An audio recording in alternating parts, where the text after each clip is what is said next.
May 24th, 2020. So, decided to hook up and briefly test the Foliar feed pump today. I want to make sure it does work. Just hooked it up and it does work. Just rigged into this thermal mass tank. Needs to be drained anyway. I don't know if I'm going to drain it all the way today. But we're getting ready to switch things out in here. Anyway, so hooked it up, plugged in the power cord, got it set up on a board here for now. Just dropped the suction line into the tank, hooked up a garden hose so we can send the water out and not have a mess here. And just got it plugged directly into the greenhouse solar battery bank, which has been charging nicely today, I might add, with all the sun we've had. And I flipped the switch on.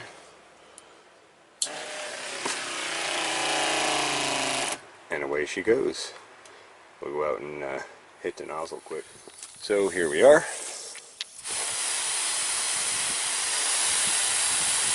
And you can see at 5.5 gallons a minute, 60 psi, it's basically like a garden hose.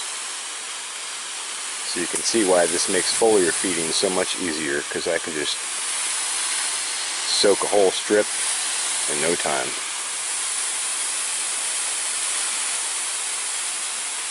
Let's see, we'll put it on beam quick. Right now we're on jet.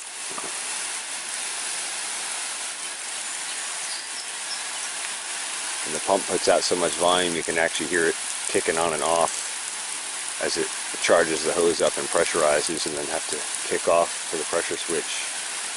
You can see I can reach out and touch someone.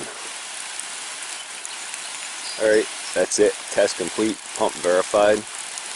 Thanks for watching the Pharmacy Seeds Network.